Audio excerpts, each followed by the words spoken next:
This podcast may contain explicit language. Respect is the ultimate currency.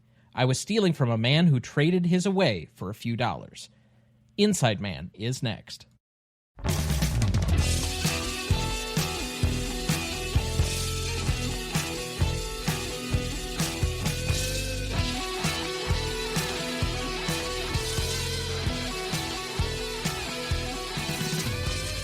Welcome to the Greatest Movie of All Time podcast, the show that uses a unique grading style to redefine what the greatest movies are. I'm Tom Duncan. And I'm Dana Duncan. And tonight, for our 304th episode, we discuss the heist film Inside Man from 2006, celebrating its 20th anniversary. Directed by Spike Lee, written by Russell Gaywerts, cinematography by Matthew Libatique, music by Terrence Blanchard, editing by Barry Alexander Brown, starring, of course, Denzel Washington as Detective Keith Frazier, Clive Owen as Dalton Russell, Jodie Foster as Madeline White, Christopher Plummer as Arthur Case, Chiwetel Ejiofor as Detective Bill Mitchell, Kim Director as Valerie Keepsake / Stevie, James Ransone as Darius Peltz / Stevo, Carlos Andreas Gomez as Kenneth Damerjan / Steve, and Bernie Rochelle as Haim. Background for the movie: Inside Man was released on March 24th, 2006. On an estimated budget of between $45 to $60 million, the film would go on to gross roughly $184.4 million to finish as the number 21 film at the worldwide box office for 2006. Critics were mildly positive at the time, with the exception of Roger Ebert, and this was, at the time, the most successful film for either Denzel Washington or Spike Lee's careers. Nevertheless, a planned sequel fizzled out after a few years in pre-production. Inside Man currently holds an 86% on Rotten Tomatoes among critics, a 76 score on Metacritic, and a 3.7 out of 5 on Letterboxd. But we cannot do this ourselves, so we bring in a returning celebrity guest. He is the co-host of the War Starts at Midnight podcast. It's the Hotlanta hotshot of hospitality. Please welcome back Peterson W. Hill.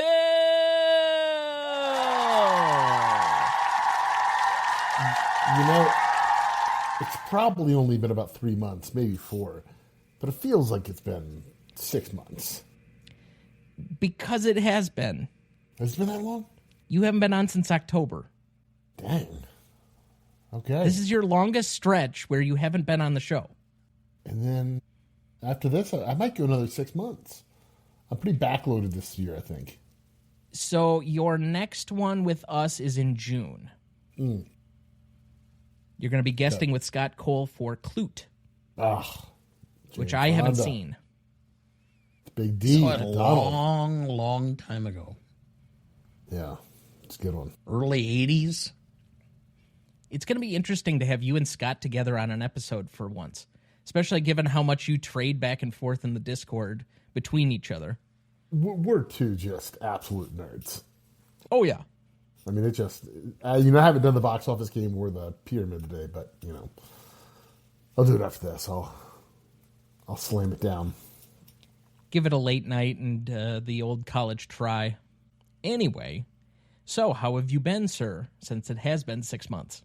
Oh, man, I've been good. Things are crazy right now. We've had something with our kids every weekend since January. Dance, musical theater competitions, everything. This weekend is auditions, and then I think we're clear the weekend after, and then it's spring break, and I'm ready for that. You only have a few more years of your children raising you.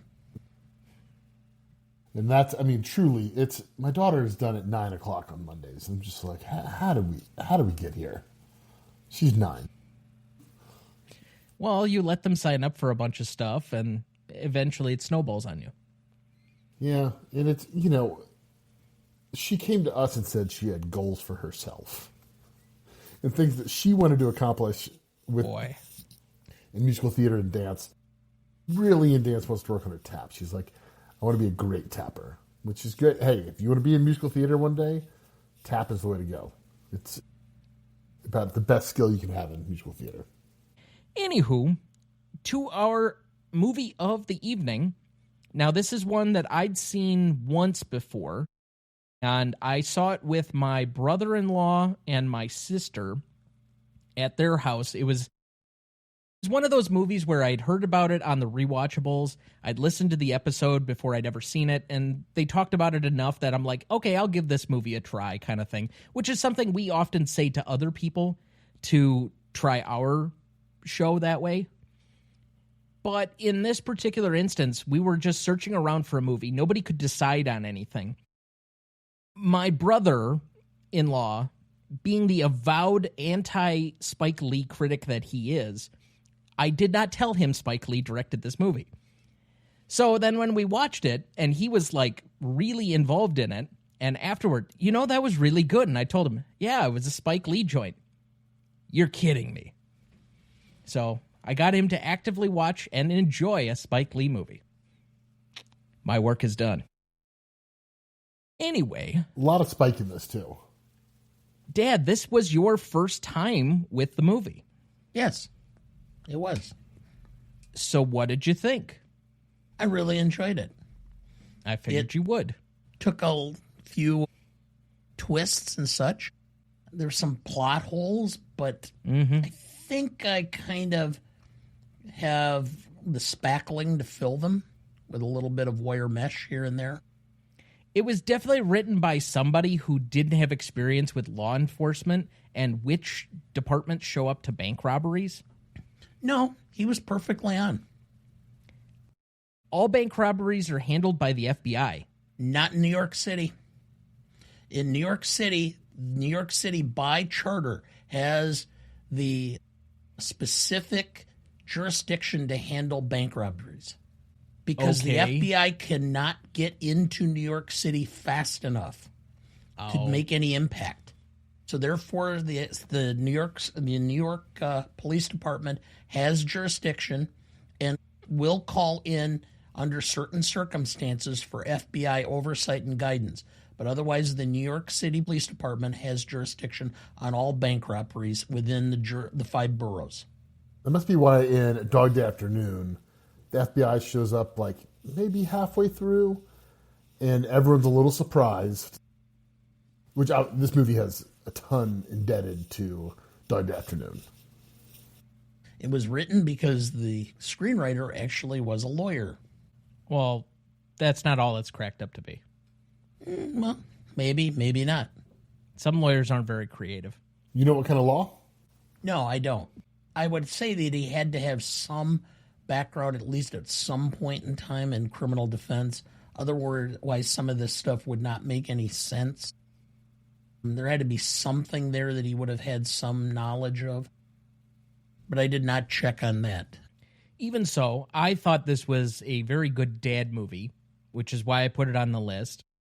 It fit into a really niche spot in the calendar in this kind of March, April section that's usually a dead zone for us, particularly with anniversaries. There are not a lot of like big movies that come out in this point in the calendar, at least until like very recently. We started to get more and more movies released in this period around when it typically is the Oscars. But it's also kind of rare that we get, I think at this point, which is such a star-studded cast. Most times when you have one of these like really eclectic group casts, it's because they all got famous after the fact. For the most part, with the exception being maybe Chiwetel Ejiofor, all of these people were famous before the movie. Jodie Foster, Christopher Plummer. Clive Owen had at least a few moments, and he already was in Children of Men, I think, earlier this year, or maybe it was later. Either way, he at least had been in some stuff. Denzel, of course. I don't know. It's kind of an interesting thing that Spike cast all of these people, and some of them are playing some very bit parts. I imagine Clive Owen, this is the first thing he does after his Oscar nomination for Closer. Okay. I would imagine he gets cast in this opposite Denzel because of this. Okay. Things like Sin City were already in the bag. And Chiwetel Ejiofor, he'd been in some things. Kinky Boots was later this year. He'd been in, was it Dirty Pretty Things or what? Gosh, I'm trying to blank the name of that one, but he was an up and coming British actor, and he was very well respected in the British stage. And then obviously this is one of his first big American roles. Well, in many ways, this is kind of like the peak of where he was the most popular in film, because again, we talked about Children of Men a little bit ago being the same year, and you talked about his Oscar nomination prior to that. So I think this is probably the pinnacle of where he's at in his Hollywood career, is right about this moment. I wonder if Clive Owen and Chiwetel Ejiofor are buddies, because Chiwetel Ejiofor is also in Children of Men. Yeah. I mean, he is somebody that I started to look at because he's been in 12 Years a Slave as well as Love Actually. How many movies of his that we've discussed? And it's only those three, including this one. But I'm starting to slowly try and put together more and more people for our GMOT Hall of Fame. I did at least have somebody as of next week that will also be eligible for the Hall of Fame in a category that we have not yet had a nominee. So stay tuned for April. But that being said, it's hard for me to figure out who the actual antagonist in the film is. The way it's written, it feels like four-corner opposition, in that you have Christopher Plummer's character, you have Jodie Foster's character, you have Clive Owen, and you have Denzel. And all four are like interacting or intersecting in different ways during the course of the film, but you don't have the traditional protagonist-antagonist kind of roles. And so I think it creates a little bit of an interesting movie in that dynamic. But then you kind of, especially in the third act, I think even with the twist, it loses me a little bit. The antagonist is clearly Christopher Plummer and by extension Jodie Foster, except you have to wait until 2/3 of the way through the film to realize it. I mean, does it wait that long? Yeah. Because when she goes into the bank and he's talking to her about it, you kind of have already gotten enough of the hints, and I thought that was only about like a third to two-thirds. Maybe. If you want to say that that's really what's going on. Because, all right, here's the thing that cements it for me. And this is where I came to the conclusion. They never really say how Clive Owen understood what was going on, knew about the box. Mm-hmm. What's the name of the film? Inside Man. Who's the inside man? Well, technically it's referring to him being inside the bank yet after the robbery is done and everybody else is out. It's only part of it. It's a double entente. My thought is that Clive Owen is somehow related to him. He's a stepson. He's somebody who worked for him, something like that, who had some knowledge of where to look and figure it out. And my guess is that at least the Chaim, the jeweler in the back, was a survivor of one of the camps and knew something about it. And they all got together, figuring out a way to bring him down. My theory's always been, and we're jumping to one of your questions, Tom, but the Chaim, who is one of the people at the end, sorry, spoiler for a 20-year-old movie, but he's one of the people at the end. I've always thought that Plummer got the ring appraised or something to him, and he was like, this is this incredibly rare, could have dated it potentially, and realized, hey, this guy's not on the level. I mean, it's all possible. I find it hard to believe because I think it's mentioned somewhere that Dalton Russell is a former convict. And by extension, I think it would be very difficult for him to get into the employ or in some way connected enough with Case to at least know what's clearly a very deep, dark secret. And he knows exactly where to find. That's the part that isn't explained by Chaim knowing about the ring, is knowing what physical box, what deposit box it's in, because it's not even listed. So you would have had to have some very, very insider information. We also don't know exactly how Clive Owen got into prison. It could very well have been Christopher Plummer's character turning him in, so he has a revenge factor. It's left nebulous so that you have to think about and come up with your own conclusions. I just find there are questions that I don't need answered, and then there are questions that I do. That, to me, is one where leaving it unanswered actually detracts from the movie for me. Because it just leaves open way too many doors unexplained about this entire plot, and it doesn't give you that emotional payoff that you really are hoping for. Like, if Dalton Russell has an axe to grind with a particular reason, I'd like to know that. If it's just like an opportunity, to me that's less effective. Because the movie wants you to take what is the traditional antagonist and then shift that onto somebody else. But it wants you to do it without the catharsis needed to really pay that off. And to me, that's where my complaint in the third act really comes from. Yeah. And the question I had, why would you hang on to the diamonds? One of the reasons why international smuggling and such uses diamonds as a currency, they're untraceable. Even gold bars, you can sometimes tell by the composition of it where it came from. Diamonds, you can't. Why would you keep all those diamonds in the safety deposit box? It's doing you no good. I think that's the moment where Case says to himself, because he does say, he's like, I've dedicated the rest of my life to humanitarian causes. I think he holds on to the diamonds as a way to think, I'm not going to cash in on that. I'm not going to build my wealth anymore from this. I want to preserve whatever is left of my soul in some way. Yeah, I think it's a pure guilt play that he holds on to it, because surrendering it would separate himself from the identity he wants to build for himself, that he's not really that bad. I mean... Well, people have compromised and come up with solutions to similar problems in much more convoluted fashions.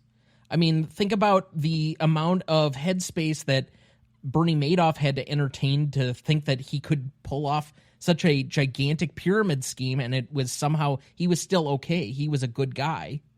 I mean, the biggest grifter maybe in American history is currently in the White House and just racking in money.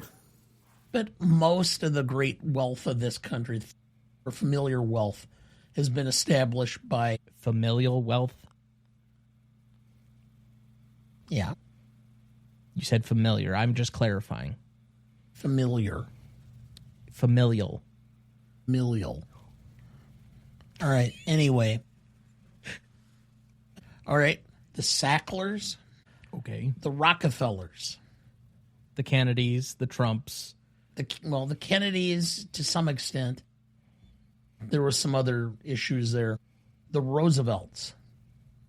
The Roosevelts made all their money off of opium trade in China. Yeah, most ill-gotten gains, or most quote-unquote robber barons, got their money through questionable, at best, methodology during the course of history. Stanford, Duke University, yes. The Carnegies, the Rockefellers. I mean, they all did some very shady shit. You know, even the people that supposedly did it the right way created and then pushed out other businesses and competition in the name of, I want just a little bit more. So, yes, the lone exceptions might be the people that got rather quick or immediate wealth. The problem is that they pushed it even further. Like, if Mark Zuckerberg stops in, like, 2010 and just says, I'm good with being an accidental billionaire and Facebook as it is, that's one thing. But by the time we get to 2016 and the election interference and now the algorithms pushing all of your weird uncle's conspiracy theory bullshit on you, you know, I can't say that his fortune was made well. Well, and Zuckerberg's a great example, too, of he builds his wealth and then he says, you know what? I got to do something for the world. So he's like, I'm going to create a cattle farm in Hawaii that's like fully regenerative, fully sustainable, and try to live as green as possible, while also having a business that has these insane energy farms that need to create for all these data centers. Well, he also wanted to give internet to the world, so Facebook became the browser for whole sections of the globe, only for it to also help stir up and foment what is the term? A genocide in Southeast Asia. Yeah. Great job. One which he has still yet to recognize that he was a part of. But, well, potato. Memory is one of the great traits, talents that many people have. All of the people in power or with immense values of wealth seem to have a large amount of cognitive dissonance. You have to, I think. You would have to. Not to mention great big balls.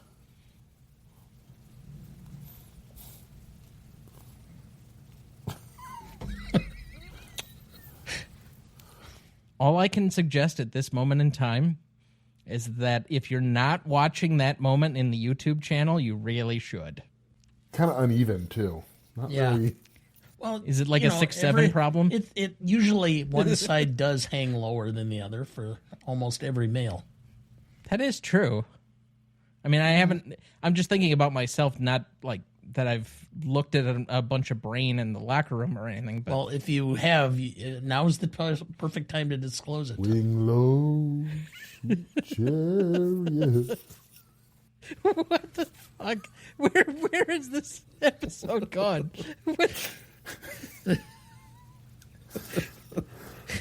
This is definitely staying in. Okay, all right. Dan, do you have a plot summary ready for us? Oh, yes, I do. Wait, you never asked me about my history with the movie. Oh, all right, Peterson. All right. To get it, I was just trying to change the subject. No, just quick history, because I saw this opening weekend, either Friday or Saturday, maybe Sunday, with a group of friends. Went in and I was like, yeah, that's good. And then I've seen it basically every 5 years since. My wife, we put it on Monday night, and she was like, what's this about? I started saying it, and then like 5 minutes in, she's like, oh, yeah, I remember this. This was fun. So I've got a long history with it, about as long as you can have. And I've always thought it's just a ton of fun. All right, now, Dad, do you have our plot summary ready for us? I do. What? I do. Okay, Clouseau. Inside Man follows a tense bank robbery in New York City that quickly becomes a battle of wits. Denzel Washington plays a sharp detective sent in to negotiate when a group of masked robbers, led by Clive Owen, take control of a crowded Manhattan bank. As the police try to understand the robbers' plan, the situation grows more complicated. A powerful banker, played by Christopher Plummer, secretly hires a smooth and mysterious fixer, played by Jodie Foster, to protect a dangerous hidden secret inside the bank. Thank you, Dad. So what is the film about? I think in many ways it's about the powerful creating stories for themselves and then the communication for everyone else trying to figure out how to essentially bring them down. So much of this film is about one little phrase or one little word somebody says that everyone's like, no, that's not it. This isn't right. It's the Grand Central Station versus the Grand Central Terminal. All these kind of little minute details that break communication down, and they can let the powerful off the hook. They can let the powerful live these lives of kind of unfettered, power. I think it's really about the compromises it takes for true multi-generational wealth to occur, and how it's so caught up in mysterious circumstances and such. I mean, I finished an audiobook a while ago on The Arsenal of Democracy was the name of the book, and it was in large part about the Ford Motor Company. Henry Ford had a fixer. Etzel was having a problem with some guy following his kid, or because they're worried. This is right about the time or not long after the kidnapping of the Lindbergh baby. And so every wealthy industrialist was worried, and somebody was hanging around too close. And Etzel said something to his dad's fixer. Well, 3 days later, that guy shows up dead in the river. And apparently this fixer was very common. And Henry Ford knew well about what kinds of things he was doing in order to protect his financial interests. And the book talks about that in great detail. So it's not uncommon. I think that's ultimately what the story is about. What exactly is going on in these circumstances, and what the hidden nugget that everybody has that ultimately starts or generates their wealth. You're sounding mysteriously like a Illuminati YouTube channel right now. The wealthy and the powerful just have people killed all the time. This is how all the crap with the Clintons got started. It was in the book. It's researched. They had citations. Yeah, okay, that's fine. If you want to quote the book and what the book says, that's one thing. But then you're extrapolating and saying it's common all the time for wealthy families to have fixers that just bump people off. Okay. I'm glad that we're doing reckless speculation on this show. Unfortunately, my uncles are gone, so we don't have that in our family. Yes, your uncle that... Ronnie, I gotta get out of town. Can you hide me? Yeah, hey, you know that the Sicilian pizzeria downtown got torched over the weekend? Yeah. He says, well, I was supposed to do it, and I said no. Now it's burned down, and they're looking for me. I need to get out of town. Okay, Phil. Anyway, Dina's colorful family aside, the movie to me boils down to, I don't think there's nearly as much story as I think both of you do. To me, it's a very plot-heavy film with not a lot of story to it. And so if I were to give this kind of a background reading of what I think it's about, it's there's no honor among thieves. Essentially, you have one major thief stealing from another major thief. That's all. And your supposed good guy has the $140,000 wiped clean again, and he ends up with a diamond in his pocket at the end of the story. And it's like, I assume he's probably going to go cash it. Or put it in a ring for his fiance. Or put his ring for a fiance, yeah. It'd be one hell of a ring, because that was at least a 1 carat, if not 3 or 4 carat diamond. So it's everyone's hands are dirty into this. Well, and he also leverages the opportunity to better himself for his own career. Yeah. And gets the charge thrown out. So there's a whole lot there that is not necessarily clean. All right. Did you know the scene in the coffee shop was improvised? On the DVD commentary, Spike Lee states that when Denzel Washington ad-libbed the line, "I'll bet you can get a cab, though," he nearly ruined the take by laughing so loud at Washington's line.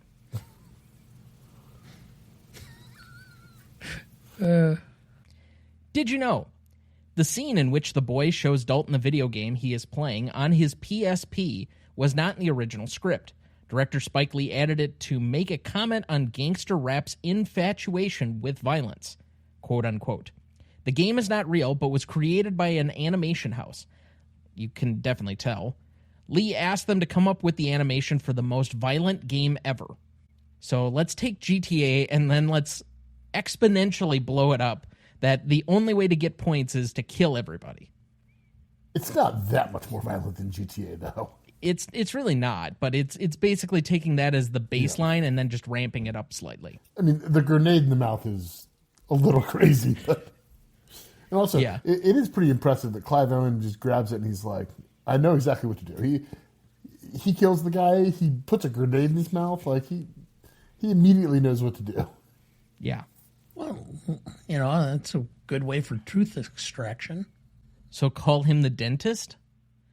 The Tooth Fairy. Yeah, okay. Did you know The pizza that the police give to the robbers has the name Sal's, a reference to one of Spike Lee's earlier films, Do the Right Thing. I didn't catch that one, but yeah. Yeah, that's a very famous, like, small Easter egg for a lot of people. I didn't catch the box. I would have been like, oh, well. I would have caught the reference. But Did you know? According to an interview with Spike Lee, Ron Howard was originally going to direct the film, but Russell Crowe showed him the script for Cinderella Man, and Howard went off to do that instead. And the rest was history. Ron just decided between two dad movies, really. Yeah. I mean, I rewatched Cinderella Man 2 years ago for a show that shall remain nameless on this program, but it's not that bad. You know, going back to it, it's not a film I'd seen in a long time, but all things considered, it's a decent film. I find it quite affecting. I think it's a really good film, and I think Crowe's fantastic, Zellweger's good. I love the Thomas Newman score just rips. Yeah. And Paul Giamatti just give me that guy and everything. He could have been in this. Why wasn't he in this? He could have been like 15. He could have been a cop in this very He could have easily. been anybody in this. He would have been great as the mayor. Yeah, that's true. He could have been the fixer, the mayor. He could have been Denzel. He does a anybody. really good job at being able to play smarmy. Or as Dana puts it, swarmy. Anyway, did you know? Jodie Foster's Madeline White character was based on a real-life fixer, a French man known for problem-solving and negotiations at the highest levels of both American and international conflict. He once described his job this way: if you have a problem, first you call the police. If they can't help you, you call the FBI.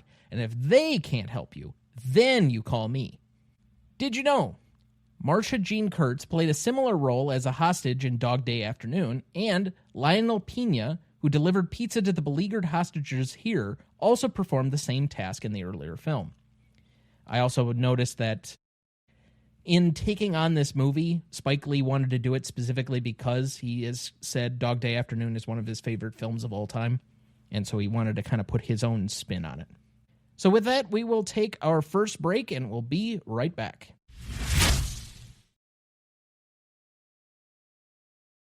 Before we jump back into the episode, next week for our 305th episode, we discuss the indie darling Memento from 2001, celebrating its 25th anniversary. Written and directed by Christopher Nolan, cinematography by Wally Pfister, music by David Julian, editing by Dodie Dom, starring Guy Pearce, Carrie-Anne Moss, and Joe Pantoliano. You won't want to miss that one, so watch ahead of the show by searching the Real Good app to find where it's streaming for you. That's REELGOOD. Before we get too much further, let's check in with our guest, Peterson. What is going on with you? What are you working on? And where can people find you?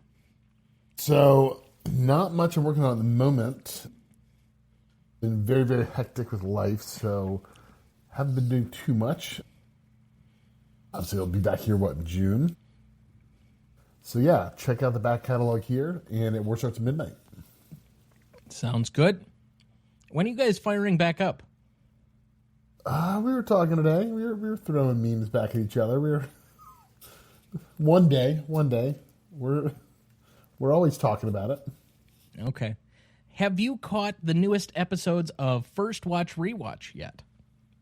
I have not. I didn't listen to First Watch Rewatch yet, but I listened to the V for Vendetta episode this morning. There you go. And yeah, I'm going to jump in. I know it's West Wing, right? So it's the first season, yes. Okay. And we're covering about 3 episodes per time we talk about it. So there's about the first 6 episodes of season 1 on there for the first 2 episodes that were released.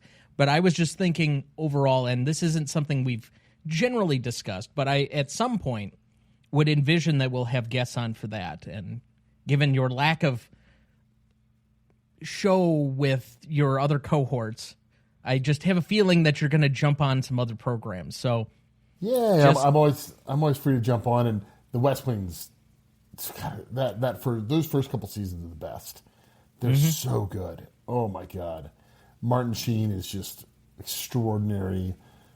I mean, that whole cast is just. And just because I know that she's not listening, so Sarah, and part of the conceit of this is very much like a I've never seen it kind of theory where she hasn't seen it, I have. So it's a rewatch for me. It's a first watch for her. Yeah. Obviously, the name of the show. I am waiting because we're supposed to switch up after the first season, and the first season ends on that cliffhanger with the whole shooting. And I know she's not listening to this right now, so thank goodness for that. But making her change up, and I'm not allowing her to watch season 2 until we get back to it on the show. She's going to be so mad at me. Yeah. That's and yeah, I think that's a real cliffhanger too. Where when it That's came out, the network TV cliffhangers back in the day. you're like, you got to give people the itch to come back. That's kind of why The Night Manager, really season 2. I don't know if you've seen it yet, but season 2 ends on a huge cliffhanger. Okay, I haven't gotten all the way through it yet. I think I'm in episode 2 or something. Yeah, huge cliffhanger, and I was like, God, this feels like 25 years ago network TV, where it's like we gotta pump people. And obviously, you didn't have 25 seasons or 25 episodes like 25 years ago. It was what, 6? But part of the thing, and I think Blake Check was talking about this a couple of days ago. They were like, man, those are the days with network TV where it was like you have 25 episodes.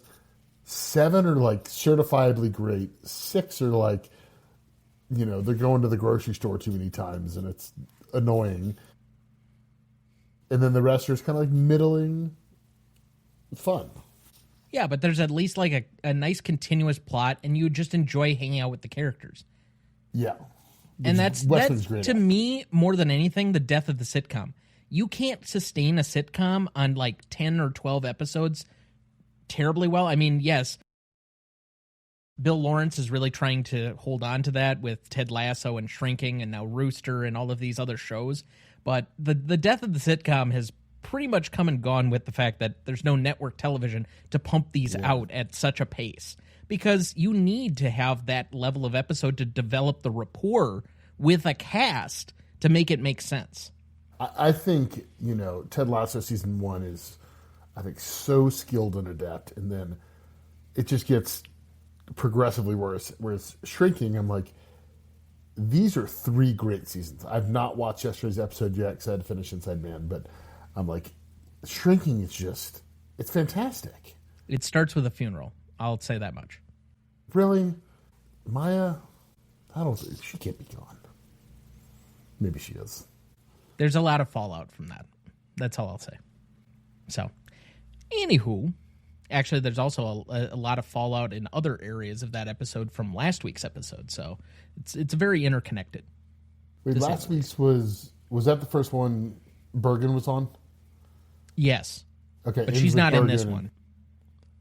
But pulling her in for the mother-in-law was just such great casting. When she talks about him coming out with the pompadour, and just the way he's like, "Thanks, Mom." He gets so excited about his hair, yeah. Well, I think people would appreciate us getting back to the movie, maybe. Yes. Sure. Okay, so or not. We left off at best performance. Dad, who do you have down? I have Spike Lee.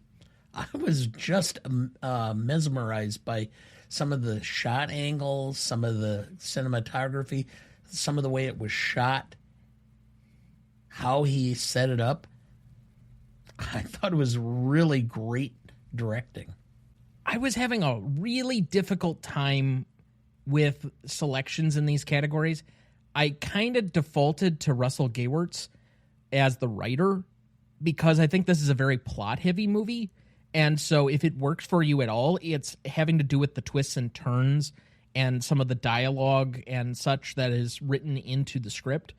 So I kind of defaulted there, but I have my criticisms of Spike in this movie, particular when we go to the cut scenes of all of the interviews. It's done in such a haphazard fashion that it doesn't make sense. Yes, I know there are the people out there that I don't like the movies that are really hand-holdy, and when they cut between stuff, they have to explain everything and do the file scene. Yes, I get you. I understand. I don't need hand-holding. But it could have been at least like a small throwaway line of something. It took like the third interview for me to figure out what the fuck was going on. That's not good filmmaking. If you don't want to be hand-holding, that's fine. But at least somewhere in there, show to me that this is supposed to be after the bank robbery is done. I think the cinematic language of it tells you the film stock is different. Clearly, it's the detectives interviewing people. It feels like that. I mean, at least to me.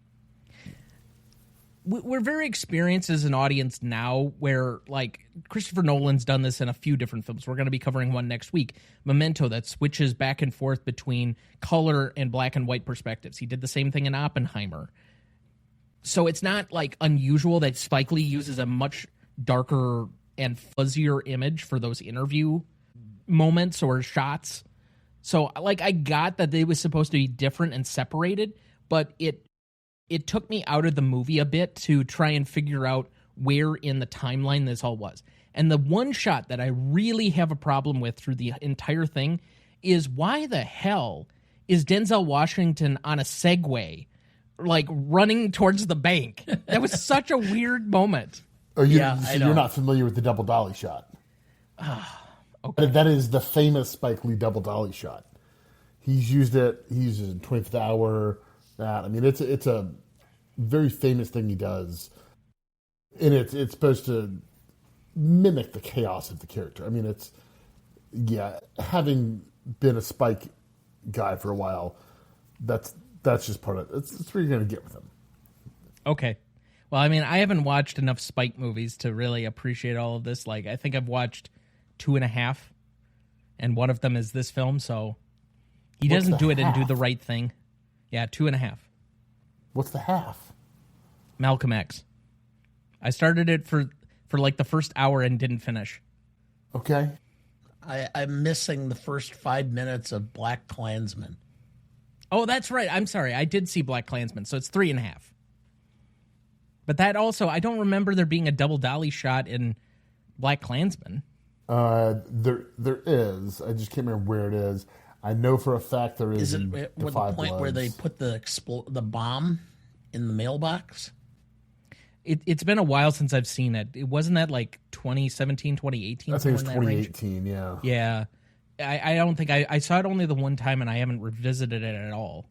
So I suppose at some point it should be worth a watch. But I should revisit it because it's great. And yeah, I love that film. Yeah, it was a decent film for what it was trying to accomplish. Like, I'm glad Spike finally won an Oscar for it.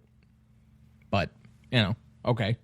But even so, I haven't seen most of the big, more adventurous, artistic Spike stuff. And you're not doing 25th Hour next year for the 25th, are you? That is correct. We're not doing it. See, the thing is the movies that I have, like, heard of and have name recognition, unless I, like, force them on Dana, he has no name recognition of half of these, so he's going to be like, no, I've never heard of that, so that's a 3.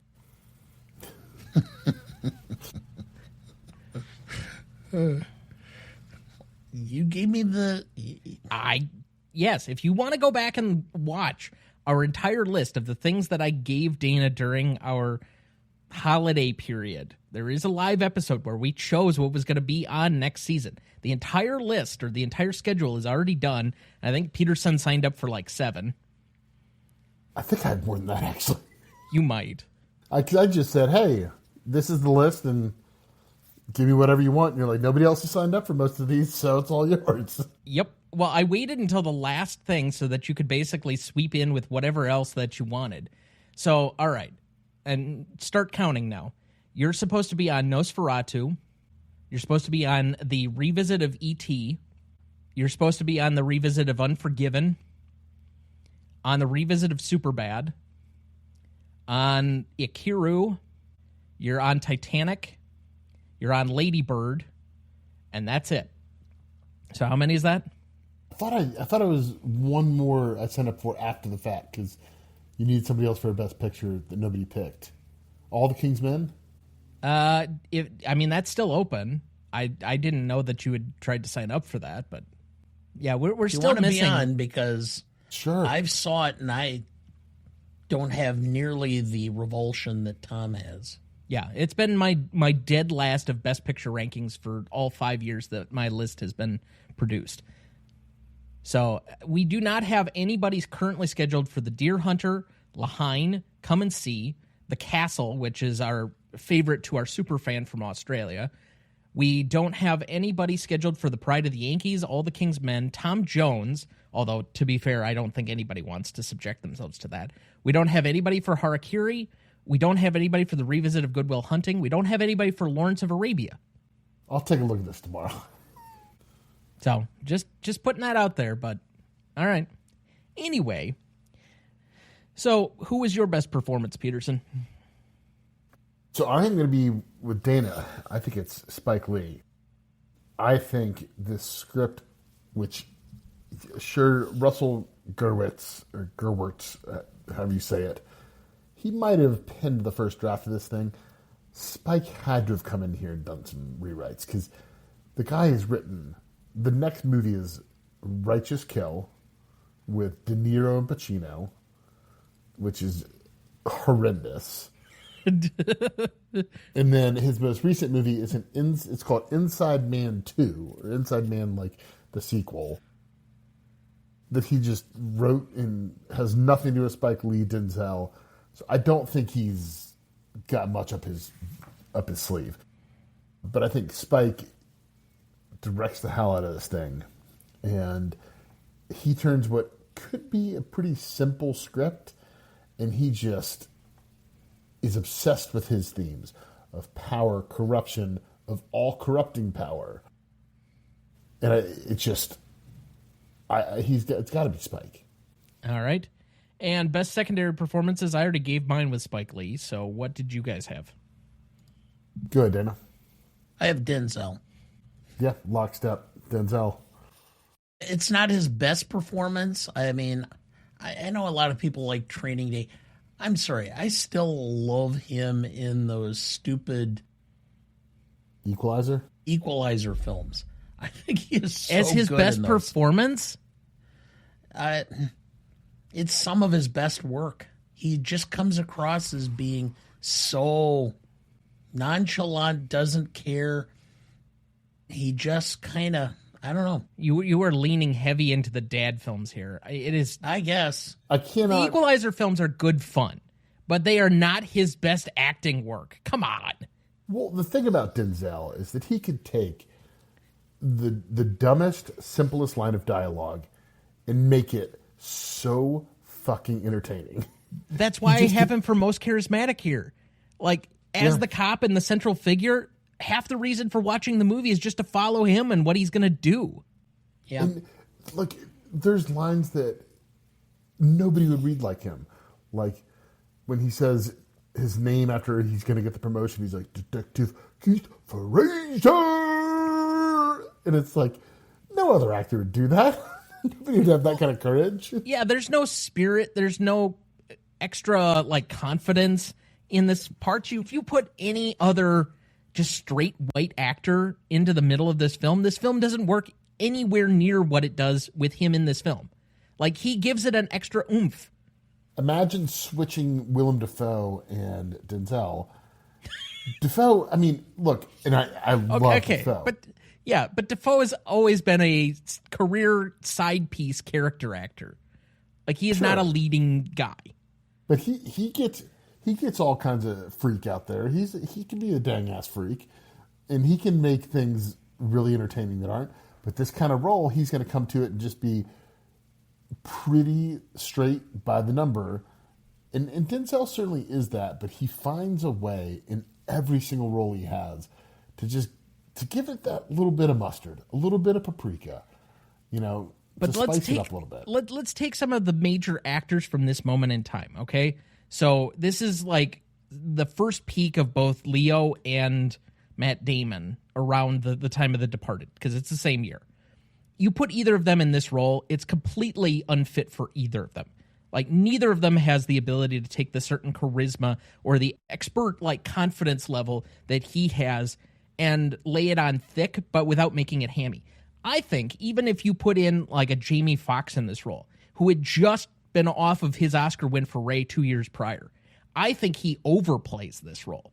Like, Denzel's got this ability to ham it up in certain spots, but never go quite too far that it feels unbelievable.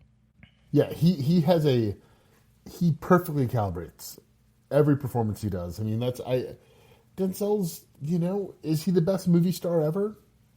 Just like movie star. I'm not talking actor. Just like, he's certainly in the running. If Denzel were a pitcher, he would be Greg Maddux. A guy that does not throw fastballs, but has the ability to change speeds on pitches and hit locations. But the thing is with Denzel, he excels with really trashy stuff, like when he doesn't have it. And sometimes the more refined roles, the higher brow roles, like, I don't really believe him as much. Like, there's some stuff in there where I just... So when he kind of dips down into the gunk a little bit, I think of him more as who's like an expert junk ball pitcher. Like Curt Schilling, and I hate to put it... No, because Curt Schilling threw in the mid-'90s. No, I understand, but was the junk ball pitcher. That's why I said it. Greg Maddux wasn't exactly a junk ball pitcher. He was a changeup expertise. Like, he was very meticulous and exacting. That's why I don't think that it makes sense. But I also don't want to make Denzel Jamie Moyer either. Like, that feels like it's doing him a disservice. But Curt Schilling used to throw that split-fingered fastball. And he used to throw like 5 different pitches. That's part of the reason that I went with him. But anyway, maybe this is an area where we probably needed Kieran on to like correct us on who's the proper junk ball pitcher of the era to compare Denzel to, because we're not coming up with it. Anyway, I'm sure on his next Home Depot visit, he'll write me and tell me who it was supposed to be. Dana, do you remember what the Home Depot ripoff that Denzel works at in The Equalizer is? What's the name of it? No, I don't remember offhand. It might be like Lobby Home or something. It's like... This is so sad that we're bringing up The Equalizer this much. I mean, yes, he takes those Antoine Fuqua movies and he makes them into something, but like, let's also not forget that he had a really disastrous Magnificent Seven version. He's not the problem with that. Yeah, I don't remember and it doesn't say on Wikipedia, so we're just going to have to let that go. Homework. Anyway, can we actually stay on task any time tonight? Okay. Most charismatic for either of you when Dana's not hacking up along? For me, I'm going Clive Owen. I think he is really, really good here. I think he is a great foil to Denzel, who's all kind of gusto. I think Clive Owen is so still and so calculated in this, he's impossible to take your eyes off of him. For me, it's Jodie Foster. There's a line in here that I thought about using, but then again, I didn't want to because it is a word that every woman hates. Yes, we all know about See You Next Tuesday. Yeah. And she was perfect at it. She did one thing really well in this very limited part. She could smile at you and stick the knife between your ribs at the same time, which is exactly what the character calls for. When they have that conversation at the window, her and Denzel, and he's just like, I can't remember the exact line he says, but he's like, you are making me hate you even more as you're smiling at me, basically, and like being nice to me. Yeah, she's great in this. All right, let's move to Best Scene then. I have 5 nominees here. I have Hold Up, which is kind of the first initial scene where they're holding up the bank. Then I have Madeline White, which is her kind of introduction and her coming in to kind of rescue and save the day. Then I have Frasier Inside, which is the moment where Denzel actually goes into the bank. I have the raid itself, which is when the police go into the bank and then discover that they've been had and all of the other things that kind of like explain the dialogue and the plot and everything that goes along with this. And then the epilogue, which is probably the last 20 to 30 minutes of the movie as they're kind of like debriefing and explaining everything and then basically clearing up all of the loose ends. So did you guys have any others to nominate here? Yeah, I think when Denzel figures out, hey, they've been listening to us this entire time. Don't go like that. That's where I'd start the raid. I just want to clarify, in my opinion. Yeah, that's fine. Okay. Yeah, Then, I think that all is encompassing because of the moment it happens. It like directly leads into that, so I'm not going to skimp over it. Okay, and then the other thing I would add is, I think when they do kill the person, well, quote unquote, kill the person, and Denzel, the thing you hate, the double dolly, and he gets up there and he's like, what is going on? He's like, what's happening? He's like, this isn't a bank robbery. Like, what's going on? I love that little 3 minutes. Dad, anything to add? I did not. Okay. So for best scene, we have Hold Up, Madeline White, Frasier Inside, Hostage Assassination, Raid, and Epilogue. What is the best scene? I think I'm probably going to go the Raid, because the way that Spike lays out the information piece by piece and just lets you kind of put it together, you're like, what's going on here? Like, the guns aren't real. like everything, just nothing seems right. And the way we've been in that bank the entire time. We had no idea the guns weren't real, or at least I didn't. So that way he doles out the information, I think, is just beautiful. I would agree. I have Raid actually for best scene, favorite scene, and most indelible moment, because in a movie that I find to be so plot heavy, this is the central point that ties everything together. You have to have all the rising action coming into it, then that scene kind of has to change things up and twist it on a dime so that you can get into the final moments of the epilogue. It is the most pivotal point for me in the entire film if this movie works for you at all. Well, for me, the favorite scene is Madeline White because... Well, we're on best scene yet, which you haven't given. Well, it's Raid. Okay. So 3 for 3. All right, now your favorite scene. Is Madeline White, simply because the character itself is just so memorable to me. And I've known people that are somewhat like this. Not nearly to this level, obviously, but still. I think I'm going to go the epilogue, kind of the last maybe 15 minutes, where everything's kind of getting pieced together, and it's all the moral compromises are starting to really come to the fore, and every character in that little 15 minutes is put through some kind of moral crucible. So yeah, I love the ending. I have epilogue as my most indelible. I love the scene with Christopher Plummer. And it's true. Wanted to see how far his foot was up his ass. Fair enough. Peterson, your most indelible? Yeah, I'm probably going to go the epilogue.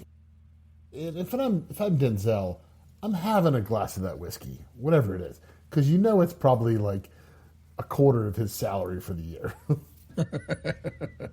Yeah. Probably.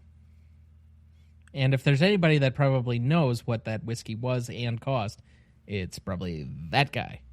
It was in a carafe. It wasn't in a bottle. I understand, but whiskey guys are whiskey guys. So, yeah, I always remember the story my daughter told me because she was Sand Valley Golf Course is a exclusive course, and there was a mastermind group of CEOs and FCOs who meet from various insurance companies, and they had an order, and the guy bought a $600 bottle of scotch to have it delivered there. And so he came out, he poured himself a glass, had one, poured half another glass, then put the cap back in, got up, said to my daughter who was serving the table, says, well, if you want to share that with the rest of the staff, go ahead. I'm done. Yeah, I would not be shocked if that was a very high-end bottle of Pappy Van Winkle. I was thinking it was scotch. He seems like a scotch man to me. Okay, so we'll up that even further then. And this is before bourbon really took off. Fair enough. So that looks like a good spot for our second break. We'll be right back.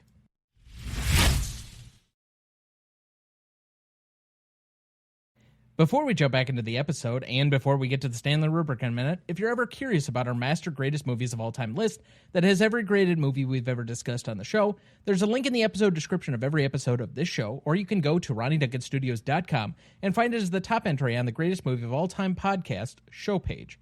That has the grades we've done so far for all 275 movies we've graded, and we continue to add more each week. Make sure to check that out as we go and follow along.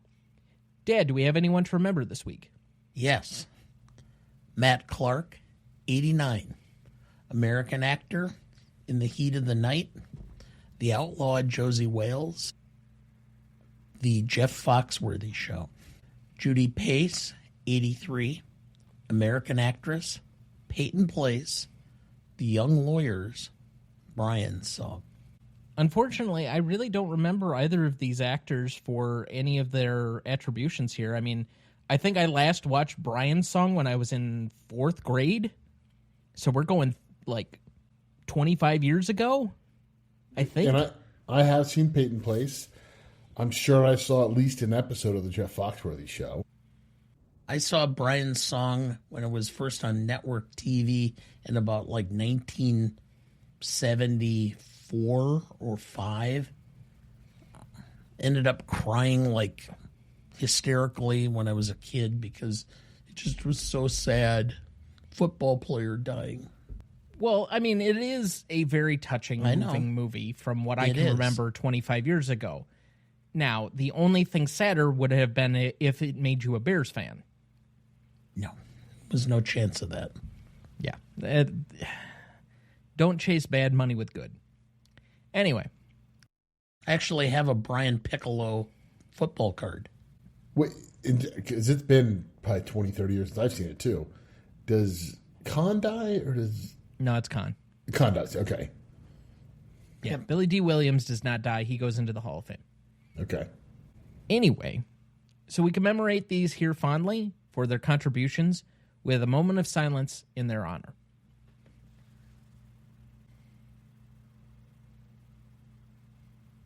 Thank you. All right, let's move to best funniest lines. I don't think there's... Well, actually, there are some funny lines here because of the way that Denzel reads them, but I will start with Dalton Russell. I'm no martyr. I did it for the money, but it's not worth much if you can't face yourself in the mirror. Respect is the ultimate currency. I was stealing from a man who traded his away for a few dollars, and then he tried to wash away his guilt. Drown it in a lifetime of good deeds and a sea of respectability. It almost worked, too.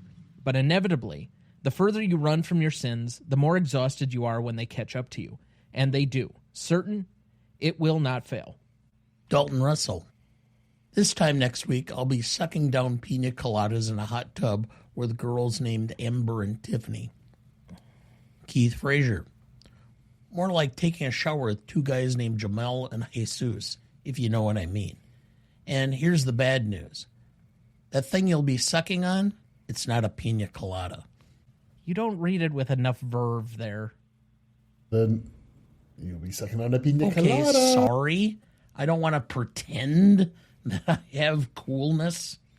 Well, that's quite apparent, but all right. Yeah. Anyway, I'm go a ahead, white-haired Peterson. old guy. Madeline White.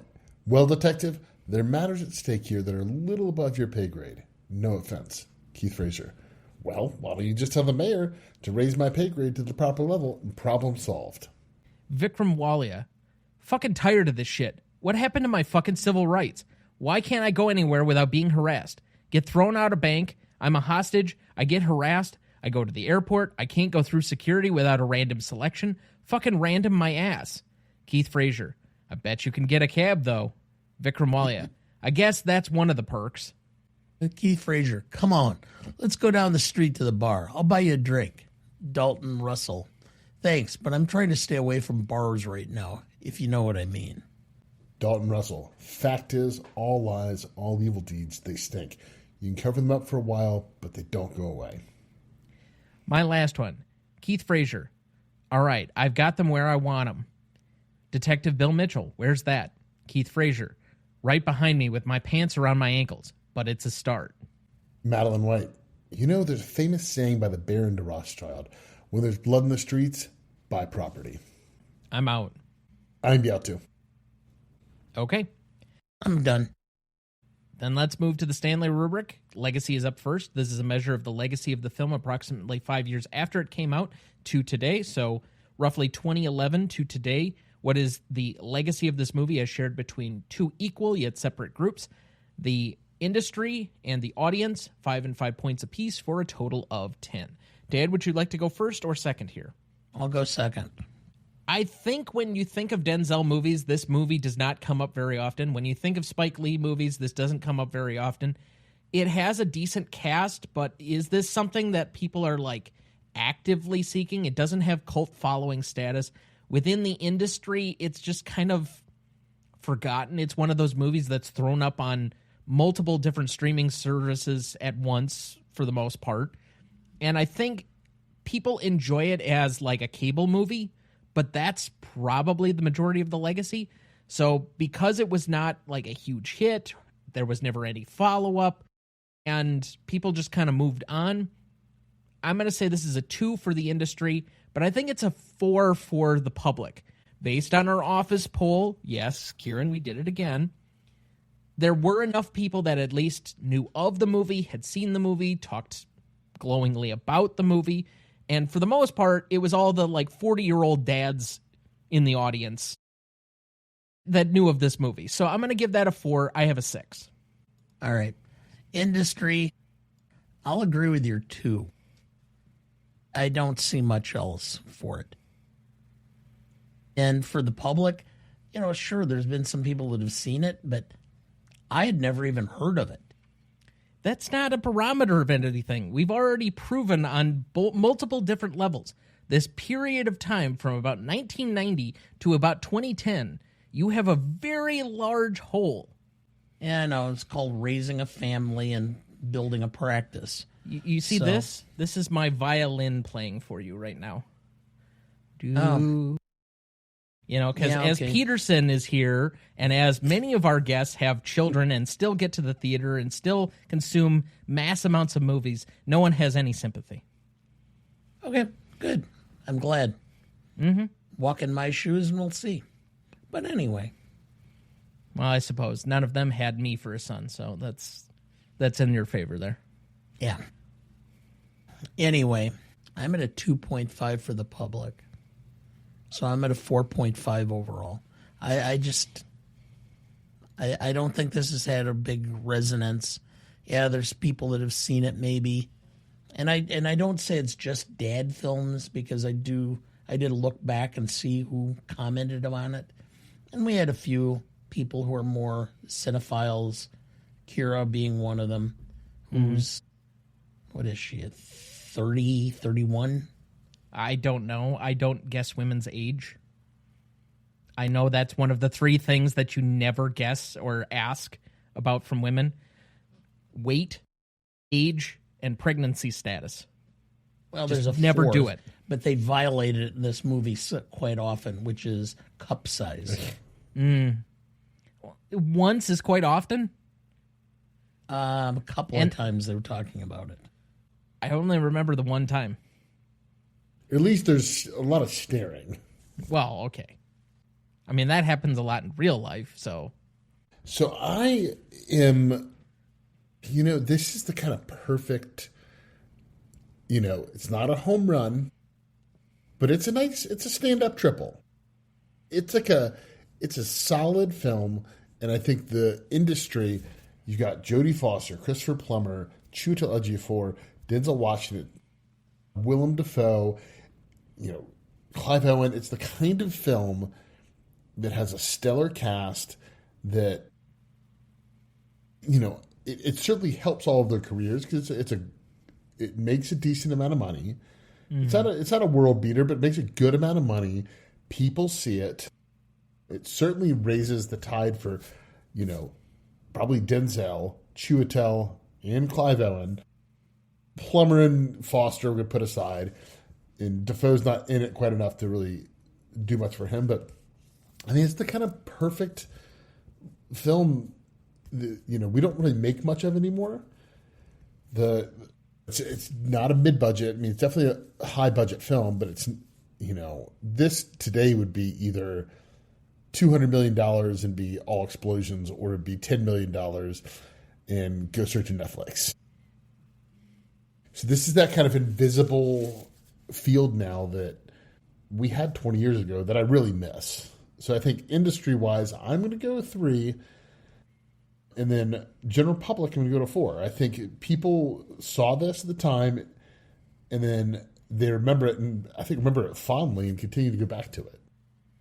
So, yeah, I'm going 4 and 3, so 7. So that is a 5.83 average between the 3 of us. Moving on to impact and significance. This is a measure of the impact and significance among the same 2 groups that we did for the last category, but it's in the initial 5 years. So roughly 2006 to 2011. What is the impact and significance of this film as shared between the industry and the audience? Again, 5 and 5 points apiece for a total of 10. On this one, this didn't have awards attention. I think it's appropriate. Excuse me. What? I go first. Why would you? Okay, fine. You went first on the last one. I'm also the host, so I can dictate how as I see fit, but sure, fine, you can go. That's fine. Go ahead. Go right ahead. Please. Since you have provide us your wisdom. Since you have taken the show hostage here in your little pity party. I'm not doing anything, so go ahead, continue. No awards attention, but it does promulgate the primary stars in this movie. This is probably the tail end of the, leading lady kind of era for Jodie Foster. This is after Panic Room, and she hadn't really done anything else. She kind of makes her transition to directing probably about this time and place. Christopher Plummer, I think this is a little bit towards his resurgence, right before he wins the Oscar a few years later for Beginners. Denzel, this is in a peak moment for him. I would say the same with Clive Owen, where it's kind of capitalizing on their star power of the moment. I think if this is 2 years later, it's somebody other than Clive Owen, but fair enough. And it's got a bunch of decent character actors that surrounds the rest of the film, whether it's James Ransone or we're talking about Wisconsin's own Willem Dafoe. So I think it's a well-rounded cast, but ultimately because of the success of the film finishing in the 20s, I think this is a decent public film, but I'm going to give it a 3.5 in the industry, again, because of its general box office success and the fact that, at least for a few years, they were discussing a pre-production to do a sequel or something else to capitalize on the success of the film, even if it did fizzle out. And I think Spike probably rolled this into his next couple of movies, at least. Yes, I have a successful box office, bank-worthy film among my oeuvre to promote here, and Denzel, the same thing, where he'd at least had a string of these that you could say are B movies, but fairly entertaining, that are decent box office draws to get him some additional money for any of the other projects he wanted to do. On a public standpoint, again, in the 20s, that's not going to be nearly high enough for a 4. It's probably not even for a 4.5, but I think it's moderately, with the attention and the rentals and the rest of it rolled in, I would say that you probably have a 4 on your hands there, so I'm at a 7.5. Okay. All right, you good now to drop whatever it is that you felt was needing to lead off? I'm so laid back. Peterson, would you like to go next? Sure. I'll take it away. All right. I'll take feel it away. free.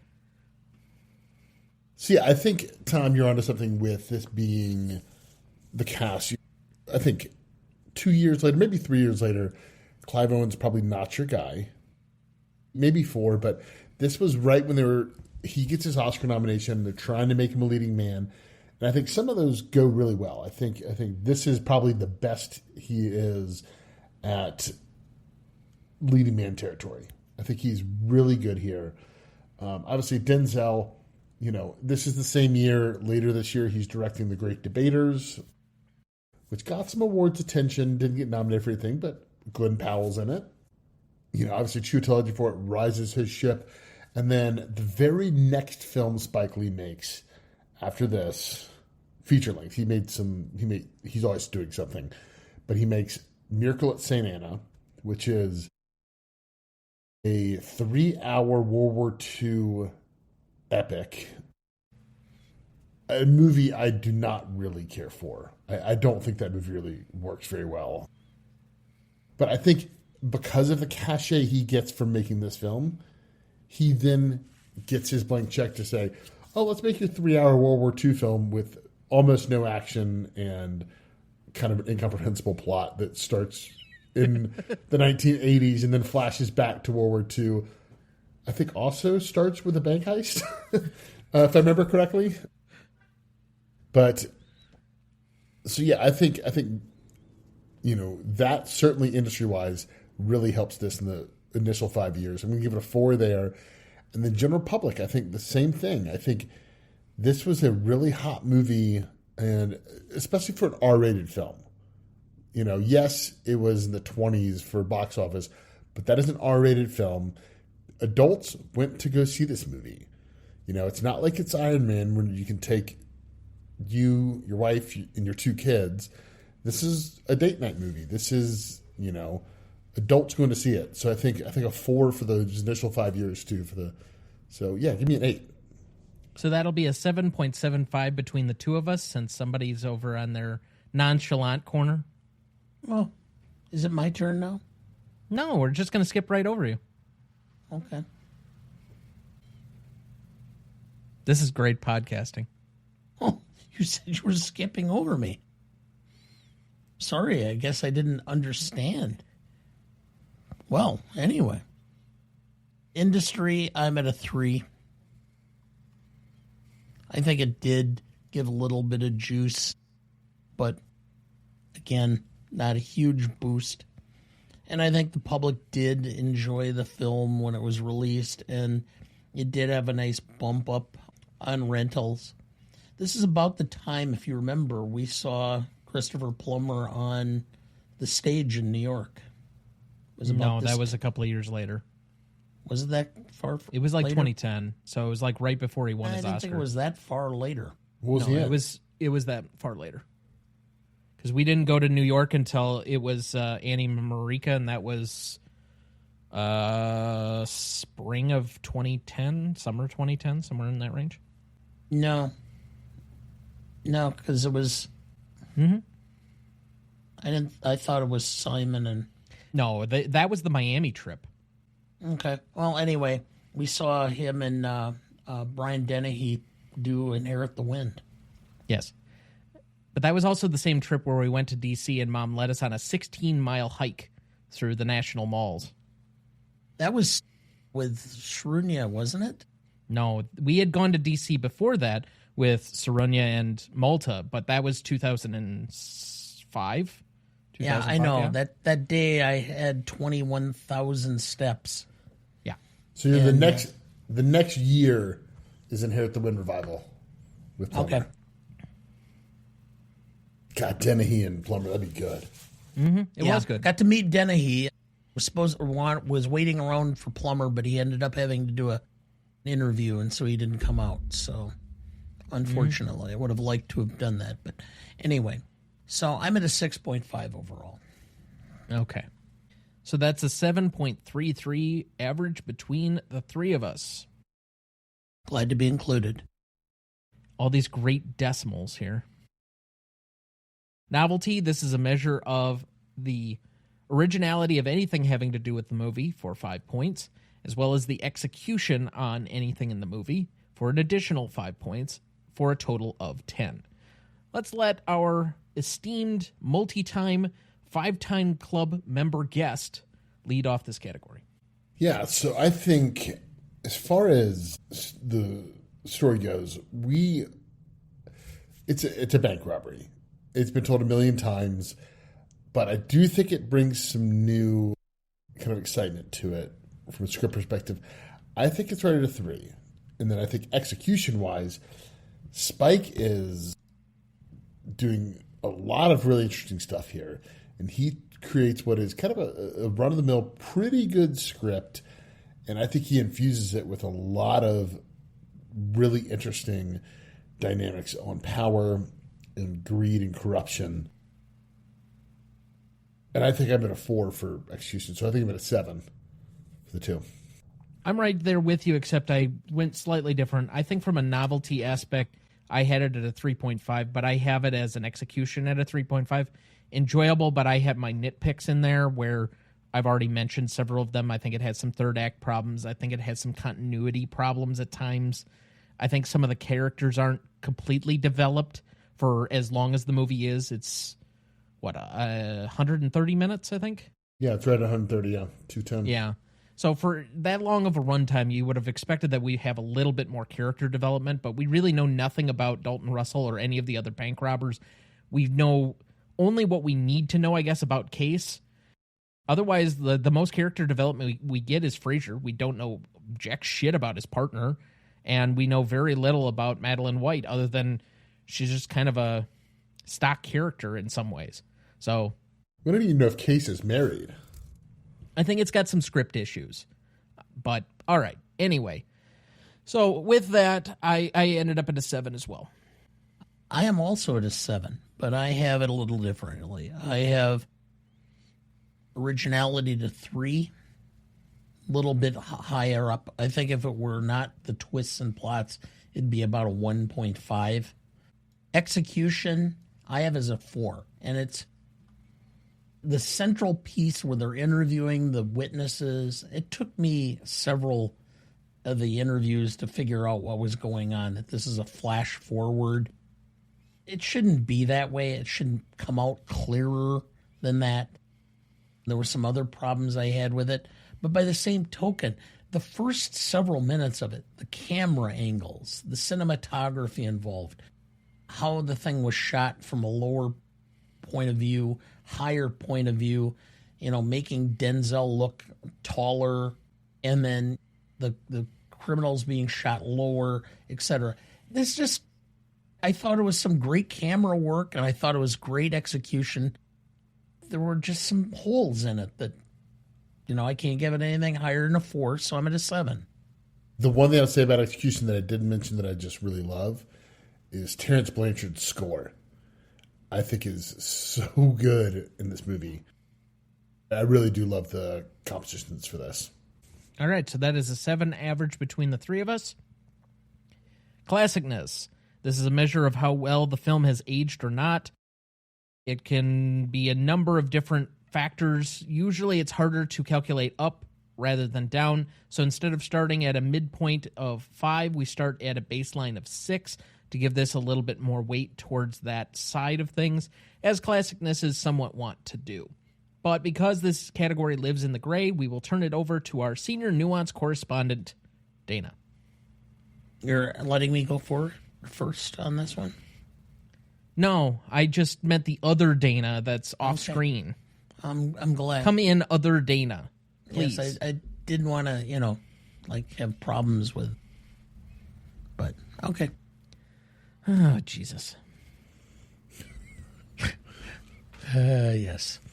Anyway, I have absolutely no reason to go up or down. None. I have nothing to add. I tried to think, well, the white character at least was a woman in a predominantly buddy heist film. No. She's completely vanilla. Can't do anything there. Negatives? Well, yeah, there might be a little bit about the race elements, but it's made to be somewhat funny. And again, it's kind of pointing out the fallacy or the problems. So I can't go down for that either. So I'm sticking right at my 6. Just there it is. And that's somewhat, I can completely understand that opinion. I would probably defer to some of that myself, except I'm going to put on one additional factor. Now, timelessness, we usually say, doesn't really start ticking, or it doesn't start tolling until about 25 years. This is at 20. Give it another 5 years, we might start to say whether it has some level of timelessness to it. But that being said, this is a fairly modern, diverse cast. You have a lot of blend of what New York actually looks like in this film. You have a Sikh, you have the white woman fixer, you have the wealthy white banker, you have the black detectives, you have the like slightly bigoted cop. You have all these people in this like general melting pot of different things and this stew going on during the movie. And while the racism is a little bit overt, I think it is actually fairly honest with how like people in New York probably are. At least in like 2006, where there was some stuff going on. This is not that far removed, especially for where this supposedly takes place near Wall Street in that area of town. They're still cleaning up the towers. So, I don't find that to be off-putting. I find that to be pretty much engaging. So I gave it an extra point at a 7. Tom, I'm going to go just a half point up from you.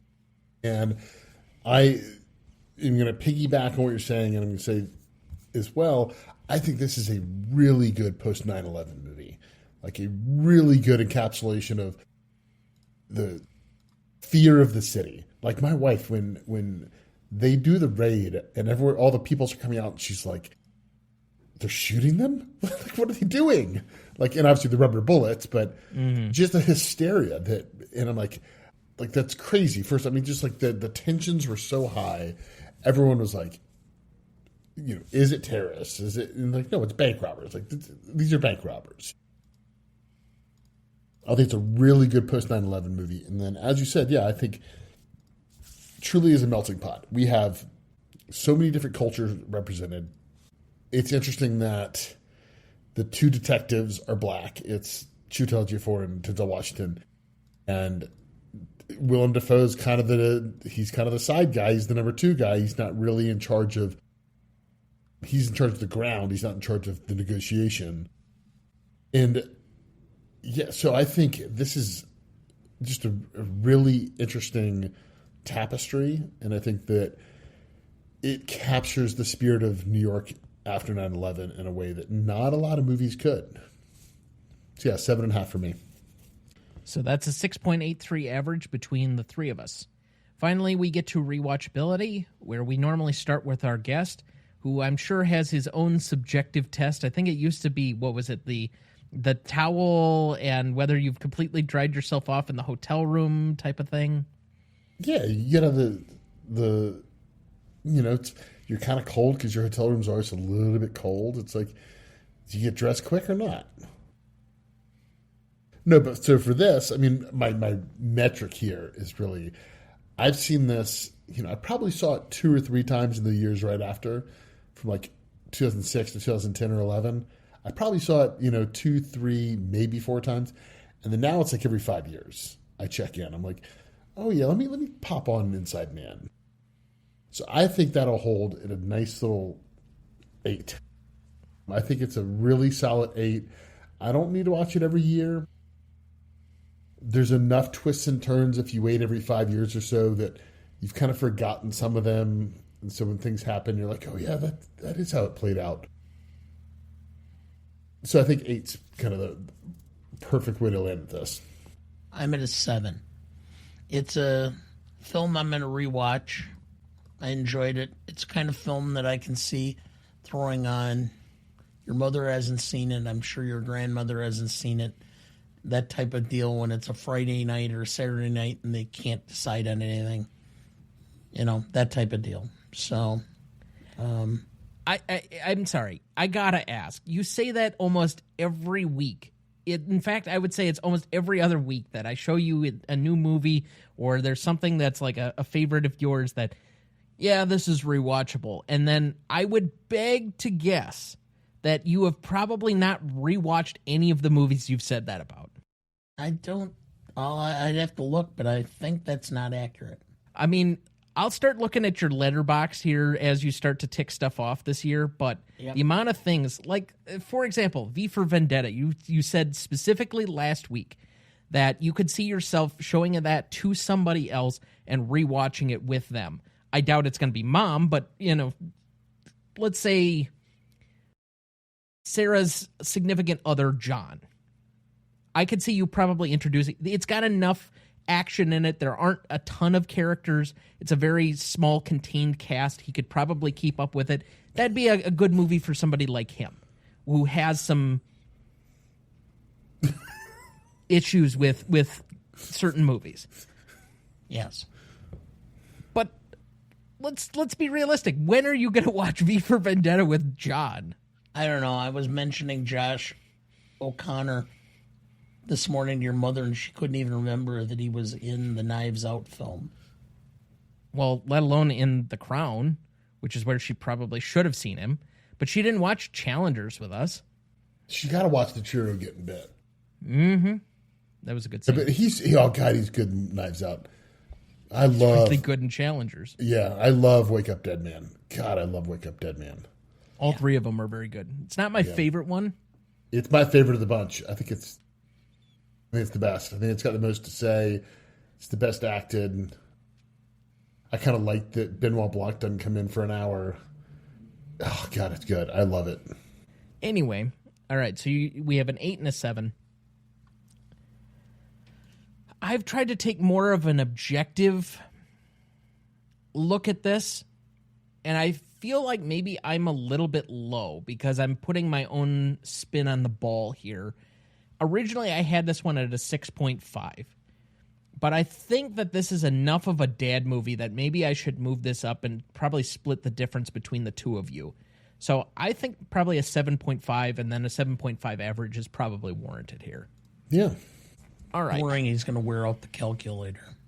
Yeah, that was definitely it. So that takes us to audience score on this one. For Google users, we had a 70%, and for Rotten Tomato users, we had an 85%, giving us a 7.75. So to repeat the categories, for Legacy, we had a 5.83. For Impact and Significance, a 7.33.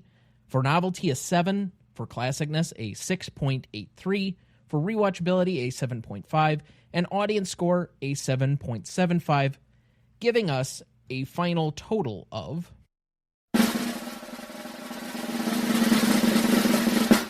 a palindromic 42.24, and currently placing it on our list 155.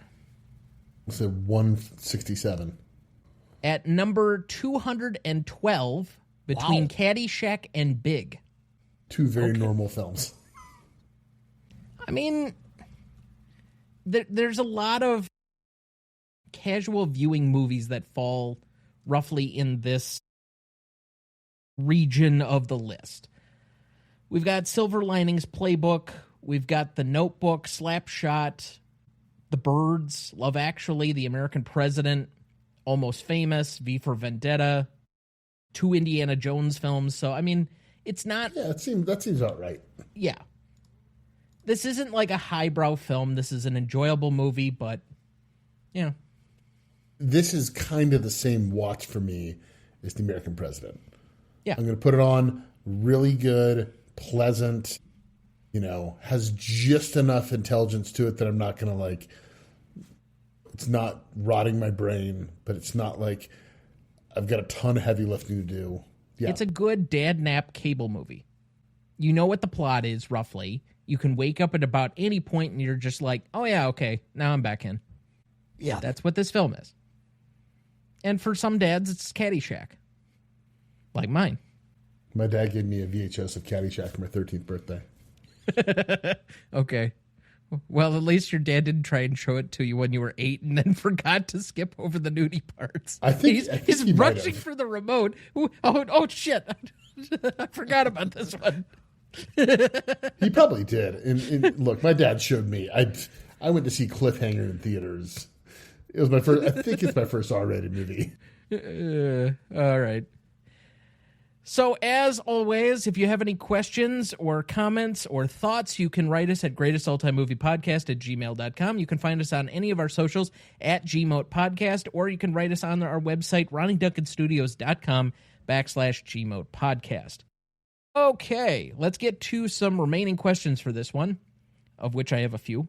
How much did Russell and his crew actually get away with? We see probably a good handful of diamonds there. I don't know how much else was taken, and they do have that blackmail thing, so... Well, all right. A 1 carat diamond in 2006 was about $8,000. Okay. I'm not sure that those were just 1 carat diamonds. They could very well have been 2 or 3. They're in that pouch, those black pouches that they were looking at. I estimate that there are approximately 100 diamonds in there. And I'm getting to the point that there were 12 to 15 bags in that safety deposit box. So I'm estimating somewhere between $1.2 and $1.7 million in just the diamonds. I think it's a little more than that. You might be light on that. I was thinking somewhere like $5 million. But honestly, So I don't think it really matters, the diamonds. all right, let's just say it's for the sake of math and numbers, okay? You had them graded out. Let's say all of them are 1 carat, so 8,000 roughly. And you said that there were about 100 in the bag. That's $800,000 per bag, and there were 10 bags. That's $8 million right there. Okay. So I apparently did the math wrong. Even if you, and that was a conservative number, but let's just say it's 52 carat diamonds or something per bag, and there were 12 or whatever. It's somewhere between probably $5 million and $20 million. Yeah. In pure diamonds. Yeah. Enough that they will, be okay to live for a while. Sure. They'll be sipping their pina coladas with Jesus and Jamal. Well, and the whole thing is, Fraser's turning him in at the end, which is why Dalton, he basically abdicates his own responsibility and says, I don't need to do this because Mike probably thinks he's going to get caught if he does it. He knows Fraser's going to turn him in. Wait, I'm sorry. How? Well, he gives the war crimes number to Jodie Foster. He's telling her, I'm going to call... Oh, you mean he's going to turn in Case and Christopher Plummer? Yes. Oh, okay. Plummer. I was going to say, sorry, not Dalton. The robbers, the Steves, all get away with it. Oh, yeah, they get away. Which is... What I love is you're the whole movie, you're rooting for the robbers and you're rooting for Denzel. Yeah. Because you're like, the robbers don't do anything that bad. They beat up one guy. All right. I'm going to get to that here in a second. So you had your own posited theory on how he found out the information. So how Russell finds out the information. Now, if you'll remember right, and it's slowly revealed over time, the only people that they rough up are the other bank robbers during all of this, except for one bank manager who they do see at one point, and he's clearly beaten up. I think that's staged, and the bank manager is the one who knew about the security deposit box and is in on it. That's a good theory. Also, it could be how Dalton gets out of there. He's walks out of there, and I'm surprised because it's a week later, and the bank is just it's wide open. Well, I kept thinking, why were they chipping or beating into the floor and opening that up? And then it dawned on me, if he's going to be sitting in there in a week, he has to use a bathroom. Yeah, that was opening up to the sewer. That's a great shitter. Yep. All right, so the other thought I had, what happens to Case? He's a rich white guy. Even if he was turned into the war crimes type of thing, I still don't think there's not a whole lot that's going to happen to him. And what do they know? Obviously he profited, but it's not necessarily a crime in and of itself, right? It's immoral. After all, we certainly have Pope Leo, or no, what was it, Pope Benedict? Benedict, yeah. That was War the II? young Nazi. Yeah. Yeah. The Catholic Church seemed to have... Well, the Catholic Church is a corrupt institution that tries to sweep sins under the rug all the time and has been for 500 years. But that's beside the point. Years? I'm being nice. Longer than that. I'm being nice. Well, there's always a first. I think what happens is it's gonna taint his legacy. I don't think he's gonna lose any material wealth. I think he's gonna probably have to sell his banks, step down, and it's the kind of thing that he doesn't want to get out. But I think we've realized in the last 5 years, if you're rich and you're popular and you're famous and you do something shitty, you're going to get away with it. People have short memories. He'll disappear with a lot of the old Nazis in Switzerland. Or Argentina. And that's part of it, is, just sell your bank, man. Just go live on an island. Yep, in the Caymans or whatever. Yeah. Get your little St. John. Yep. Your own one. Okay, any remaining questions for either of you? No, I don't think so. I mean, so, Dana, from a lawyer's perspective... No, I don't think so, but here, let me ask one. Well, this was pretty quick, but for both you guys, from a lawyer's perspective, how hard would this be to pin on any of them? And if it is pinned on them, what kind of time are they going to do? So when you say pin on, are we talking the robbers? The robbers, yes. Well, you have really no evidence, and ultimately... Except you do, because this is conspiracy to commit or attempt, because you've made everybody believe you were. Yeah. Okay. No, I think that the charges could be there if you could tie it to them. You're having to assume, because theoretically they've left behind no DNA, per se, here. Well, because everyone left DNA, so it doesn't really matter if they say, oh, their DNA was there. Everyone had gloves. The fingerprints are all over from everybody. Yeah. They all escaped in the crowd. Nobody could finger them from anybody else because they had their masks off or whatever, the James Ransone scene where he's dragged out, that kind of thing. So assuming, though, okay, and I think the question has to assume, yes, there are charges that you could make stick, because even though it's not, what would it be, it can't be aggravated robbery because the guns were not real. Well, you'd have kidnapping. Yeah, you definitely have that, which is a federal offense. And the fact that the guns weren't real does not prevent while armed, because making someone believe that the guns are workable and viable is while armed. They do not actually have to be actual workable firearms. And if you don't recover the diamonds, there's at least some decent tort claims there. So to that extent, I'm thinking 5 to 8 years. Yeah, you're much better with the criminal stuff than I am.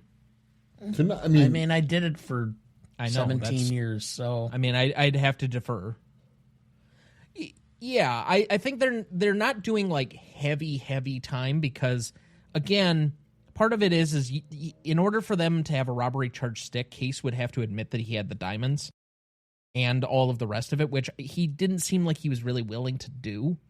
Yeah. Which is part of the mastery of the crime is you're taking away a possession from somebody who, had something that they didn't want but also couldn't get rid of. But assuming that he never presses the charges that they don't steal anything that anybody knows about, then all you have is really the kidnapping charge.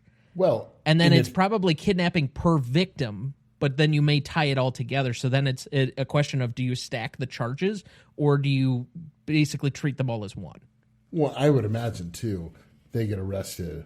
Dalton pulls out the file and says, oh, well, I've got this really interesting piece of file here.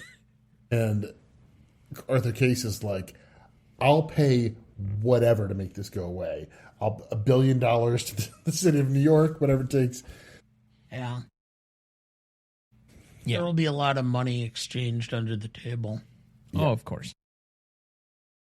So...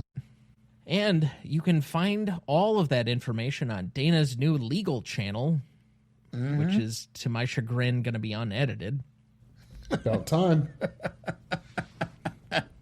Yeah, okay. But I'd like to thank our guest, Peterson, for being back with us for, I think it's now your 15th time now? 15th, 16th, something like that. Let me look here. Has he got his 15th gift? No, he's up to 14. So the next one will be 15. And that's which is the polo shirt. Yes.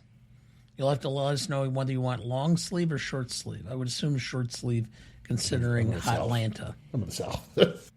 Yeah. Yeah.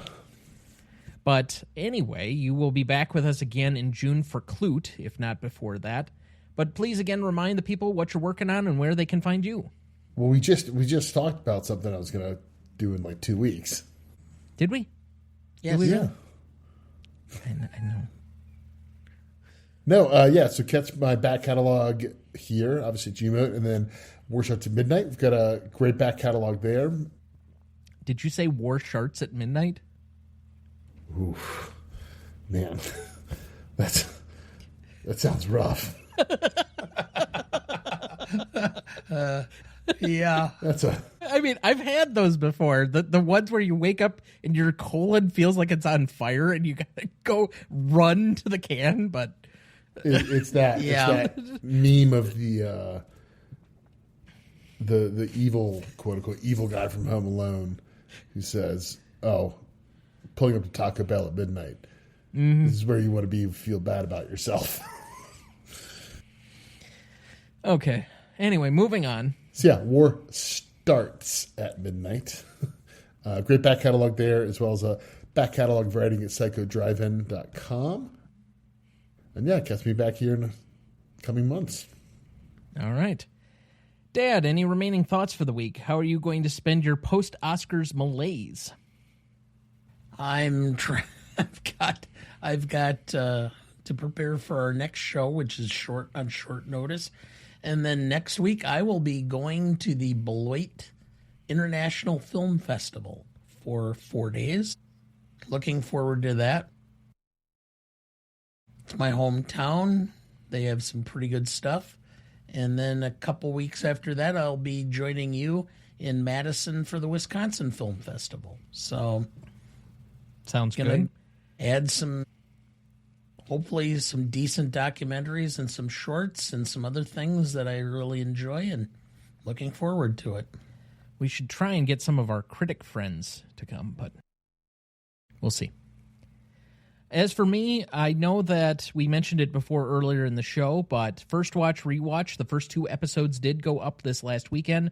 We are working on trying to schedule a third recording. I don't know. We're going to be trying to put this out probably every week on Sunday is my guess, but we're still a work in progress. This is one where we sat down and started recording before we had all the P's and Q's done. We don't have a branding. We didn't have a title until like late last week. So it's just kind of one of these, we're just putting it together, but I think the chemistry is there, and I hope you guys enjoy this. It was a good outlet for me to explore something that I'd been itching to do for a while, and we just hope you enjoy it as much as we've enjoyed recording and putting it together so far. That seems like a really fast pace for Sarah. Yeah. About once a week? I'm trying to force her into better habits. Let's say that. Anyway, that'll do it for us this week. Thank you for listening. I do wish we could chat longer, but I'm having an old friend for dinner. Next week, for our 305th episode, we discuss the indie darling Memento from 2001, celebrating its 25th anniversary. Written and directed by Christopher Nolan, cinematography by Wally Pfister, music by David Julian, editing by Dodie Dom, starring Guy Pearce, Carrie-Anne Moss, and Joe Pantoliano. You won't want to miss that one, so watch ahead of the show by searching the Real Good app to find where it's streaming for you. That's REELGOOD. Please like, follow, rate, and review, or whatever on whichever platform you have so that more can join in on our fun. You can also email the show at RonnieDuncanStudios.com or at greatestaltimemoviepodcast@gmail.com, or find us on YouTube, Instagram, Twitter, Letterboxd, TikTok, or Threads at the handle @GModePodcast. The Greatest Movie of All Time is a production of Ronnie Duncan Studios. Our show is mixed, edited, and written by Thomas Duncan. Our music is thanks to Purple Planet Music. Our distributor is Captivate FM. Our technical provider is Riverside FM.